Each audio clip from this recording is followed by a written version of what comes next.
I'm Michael Scott.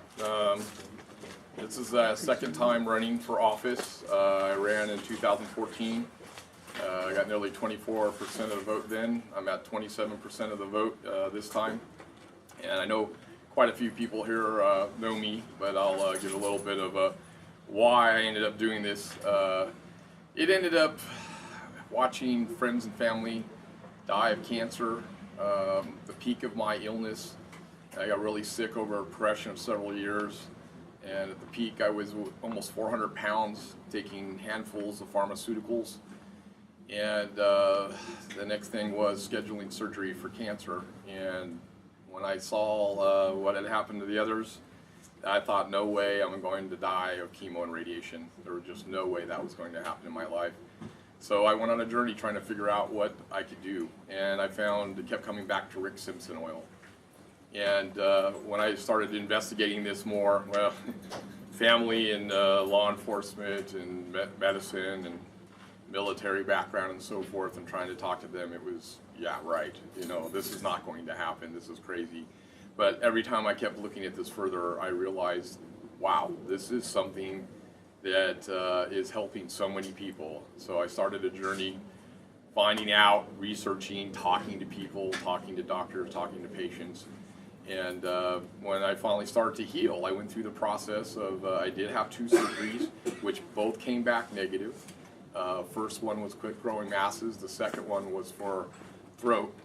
When I went in for the first surgery, they came back and said my throat was bleeding, and they the specialist looked at it and said, well, it looks like it's spread to your tonsil now. So I was really freaking out about that, and took, you know, larger quantities of cannabis. And anyways, I passed through all that. Both surgeries came back negative. I was amazed. I was happy, elated that I was alive, and I'm thinking, okay, I have to do something about this. I have to participate in some way to wake folks up, to let them know what's going on.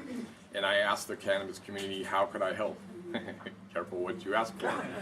They said, you know what, Michael, you should really run for office. And I went through a period of time of trying to figure out, really, should I do that? That was the last thing in the world I ever wanted to do, was be involved in politics. And sure enough, I was like, okay, I've got to do something with my background and history of things, a lot of different things I've done in my life, I can help. So I got involved as a libertarian. Man, I can't tell you how much I've learned over the last few years now. Well, actually, 4 years, I think, now going on, that I got involved in the politics. And you know, when I got into the process, what I used to do was television and film, and I said, okay, I'm going to start documenting. At first I thought, well, I'll make a full documentary. You know, a year down the road, 2 years. Now I have hundreds of hours of footage. Doctors, scientists, researchers, everybody backing up. Growers. You're right. Producers, processors, growers, people that can tell you, it's just unbelievable. This is the safest plant that we could ever possibly use. Other folks talked about, you know, our endocannabinoid system. Our doctors don't even understand this fully or at all. It's really amazing, some of the people that I met, like Bob, Dr. Bob, and he talked about it, Seattle Hemp Fest, how people are endocannabinoid deficient, and he calls them blips. He calls them backward-looking endocannabinoid deficient people. And he actually says that the most affected are politicians. And to be more specific about that, he indicates that they can't think forward, that they are stuck in the present or the past, and that part of being ill, if you're imbalanced, if you're not functioning properly, then how do you feel? You feel cranky, you feel, you know, you can't think about what's the next day, etc. And here we are, stuck. So when I look at the political system, we need to change it. It's not functioning properly. Look at what's happening around us with the politicians. You know, I mean, if you guys watched the debates last night, oh my gosh. You have people fighting with each other. The world's watching and going, are you kidding me? Is this is the system that's going on? This is not right. We need to change it. So, you know, I've learned so much in going through this process, and I've always encouraged people, if you can participate in any facet, you should. If you can run for office, please do. This is the time that we need to all stand up We need to stand up, step up, speak up, be part of the change that we want to see. This is the time that we have to do this. And I can't tell you how many days I go forward and think, why am I doing this? There's so much negative.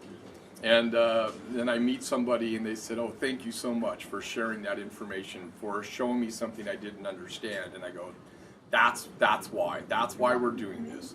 This is something that's going, it's going to take a long time, a long process, but it's important. We need to do this for all of us. So one of the things that I did in the process of documentation was create the nonprofit Project PC. And we've been getting hundreds of hours of documentation now. And what I had figured out, again, going through that process was, if I could just capsulize some of the things, these stories of all these people, and be able to share it to folks so that they could understand what is really going on, not just what they've seen in the mainstream media that tells them that this is a terrible drug, reefer madness and such, then they would understand. The folks that are here today, I mean, come on. People, it's changed their lives. How is it right for anybody to tell us that they are going to dictate or control what we should do for our lives when we're not harming anyone? It doesn't make any sense. So, I always thought politicians were the people that were there, that went out of their comfort zone to help the folks in their community to make the place a better place for everyone. So isn't that what all of our politicians are supposed to be doing? So that's where it gets confusing. And again, I'm hoping the more that all of us folks stand up, speak up, go through this process, that finally folks will understand that this is, we have a right to live happy and free and unimpeded, I'm saying it wrong, but it shouldn't happen this way. So we need to do this. So, getting all of us in there, every aspect that we can at every level. Of course, I'm hoping soon that, many of us outside of the existing party system will get into office, and once we do, we're going to change that. When things start to happen and they're complaining and fighting with each other, not going to agree, not going to accept corporate funding and special interests, I'm going to do what's right, and that's what we're set out to do. So everybody get involved. If you want to see some of the documentation that we've been doing, you can go to projectpc.org, and of course I'm the real Michael Scott. The play on the office is sort of stuck, so you can go to Michael Scott, the real Michael Scott, on the web and on Facebook, and you can see some of the stuff that we've been working on there. And it's not over. We're going to keep working on this until we can create positive change, until we can change the society around us for the better. Thank you. Thank you.